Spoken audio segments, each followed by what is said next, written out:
not to. Nancy Pelosi recently claimed that she would stop criticizing the president so much. But it didn't take long for her to break that promise. The voters don't want to hear us criticizing the president. This was a choice, they made a decision. And to criticize the president personally is to disrespect their judgment, she said. Now she is saying something very different. President Trump's decision to end DACA should break the hearts and offend the morals of all who believe in justice and human dignity.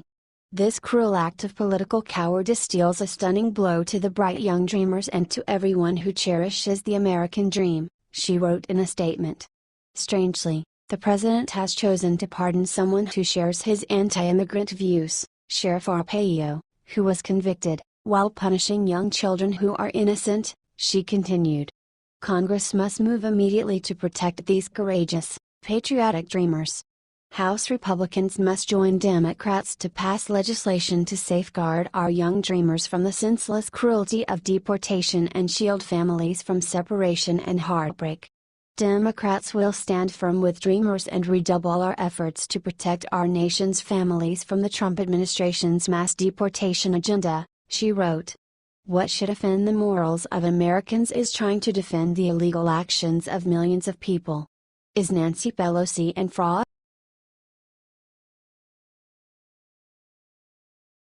Tucker Carlson destroys Paul Ryan for lying to voters. Ever since President Trump was elected, the Congress has failed to do its job. President Trump was right that Congress is a corrupt swamp that needs to be drained. Despite Paul Ryan and the GOP promising to help repeal Obama's policies, it appears that they have come to defend them over and over again. Republicans won big last fall. Not simply because they weren't the party of Hillary Clinton but because they promised to undo key parts of the Barack Obama legacy. So far, they haven't. Congressional Republicans could not come together to repeal Obamacare. They did not defund Planned Parenthood. They definitely don't want to build a border wall, said Carlson. But now, almost 10 months into the Republican Congress, top Republicans on Capitol Hill have finally found an issue they can really rally around: preserving President Obama's immigration policy, said Carlson. He went on to explain DACA. That's an Obama-era program which apparently illegally gives work permits to illegal immigrants who arrived in the country as children. Killing that program would fulfill one of the Trump campaign's promises. It would also fit with the Republican Party's stated position against amnesty and in favor of enforcing the law rather than granting politicized immunity. Yet, Republican leaders in Congress are scrambling to preserve DACA, said Carlson. Do you think he's right? Check out the video below.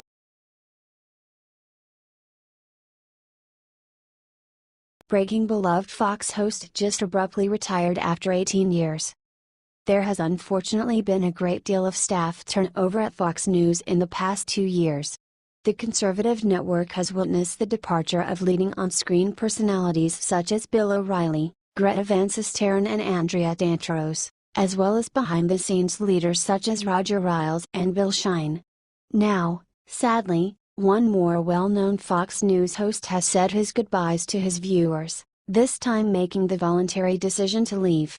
In a highly surprising move, Fox and Friends host Clayton Morris made the announcement on air that, following that day's episode, he would be leaving not just Fox News but all of broadcast television behind. Stated Clayton during the show, fighting back tears, "I've decided after 18 years in broadcast television." He added, "I didn't think I was gonna do this. That today will be my last day in television." The show then played highlights of Morris' work on the program. Morris continued to his viewers, "I don't think you'll see me on television ever again." He stated that he was going to work on helping regular Americans learn how to build up their personal wealth. He concluded, "Love you all. I'll miss you all." Commented Clayton's wife Not Holly via Twitter, "Watching my husband at Clayton Morris anchor his last show on Fox. I'm really proud of how he's represented himself over the last 10 years. Clayton himself posted on Twitter, "Walking into this studio for the final time this morning. 18 years in broadcast morning television. I'm grateful but I'm ready to rock." Will you miss seeing Clayton Morris on Fox News? Watch below.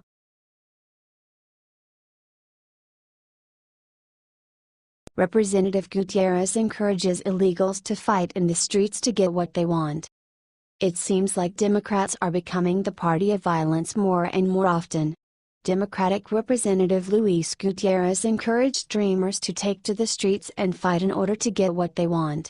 This president will do anything to target immigrants and families across our nation because he thinks it's good for him politically, no matter how wrong it is for our nation. But you know something? We're better as a nation than he is as President of the United States of America, said Gutierrez in a YouTube video. We fought hard, and we took on President Barack Obama. We marched, we went to court, we were arrested, and we won. And we will win once again. I want to tell all the Dreamers and everyone in our immigrant community and our friends and our allies, we are stronger than we have ever been before, and we are ready to resist any attempt to revoke the work permits, the Social Security cards, the legality that has been conferred upon 800,000 of our youth, said Gutierrez. Yes, we will be on the streets fighting, he confirmed. Yes, we will go to the courts to fight, and we will also insist that our friends and our allies in the Congress of the United States don't sign a budget, don't support a budget, don't collaborate with Republicans and give us a budget unless there is a safe place legislatively, an avenue legislatively, that secures the future for the 800,000 DACA recipients. Let's be clear. We are going to fight in the courts, we are going to fight in the streets, but also we are going to fight in the Congress of the United States to make sure legislatively we have a solution, said Gutierrez. Is this talk dangerous? Check out the video below.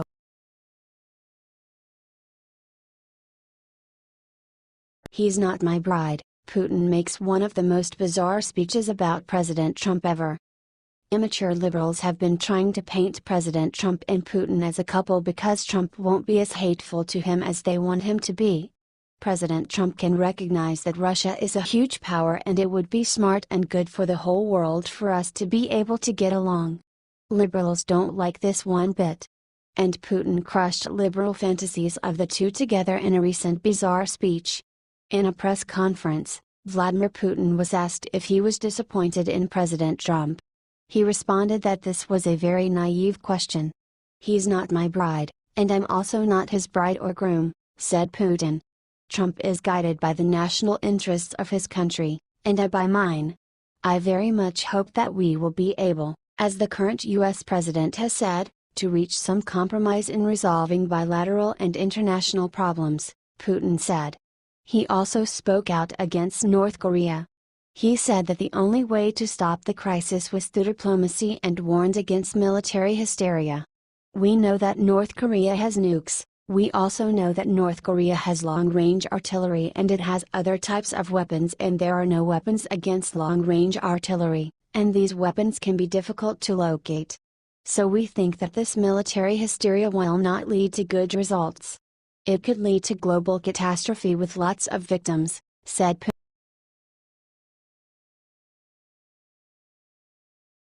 Americans or Dreamers too. Laura Ingraham crushes the Trump haters in an epic way. Conservative radio host Laura Ingraham fought back against the groups of liberals who are trying to paint conservatives as monsters for wanting to repeal DACA. Americans are Dreamers too.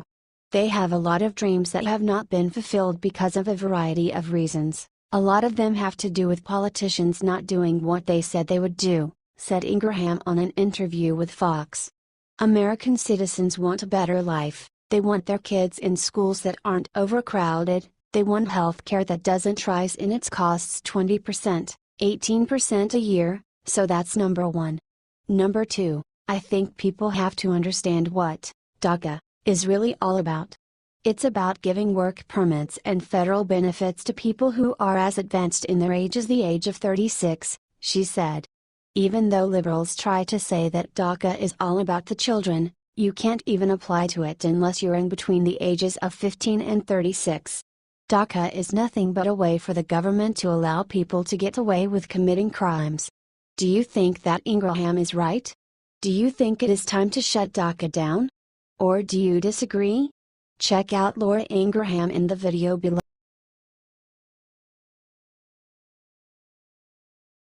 Former Reagan official goes off the walls. 100% of Trump supporters are racists. Bruce Bartlett, who once worked as Treasury under George H.W. Bush and domestic policy under Reagan, tried to gain some relevancy by declaring that all Trump supporters are racist. There is no longer any doubt, all 100% of Trump supporters are racists. If you don't like it, FKU, he wrote on Facebook. How edgy.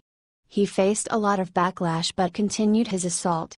If I had said that all members of the KKK are racists, no one would doubt that I am right. The KKK has a long history of racism and no one would believe a person who joined in ignorance of that fact. Same with Trump, argued Bartlett.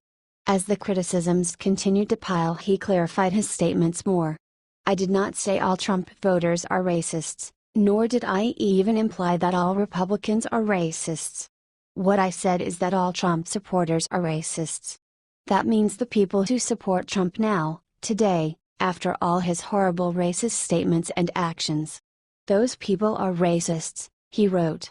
When people objected to this, he acted like any other liberal. He insulted people and then blocked them and played the victim for defending themselves. It's interesting that many of those I have blocked today for objecting to being called racists because they support a racist president have Confederate flags on their home pages, honoring those who fought for slavery and treason, he wrote. And many have used the exact same terms to ridicule my manhood. It's almost like it's an organized effort. They will never be heard from again, he wrote proudly.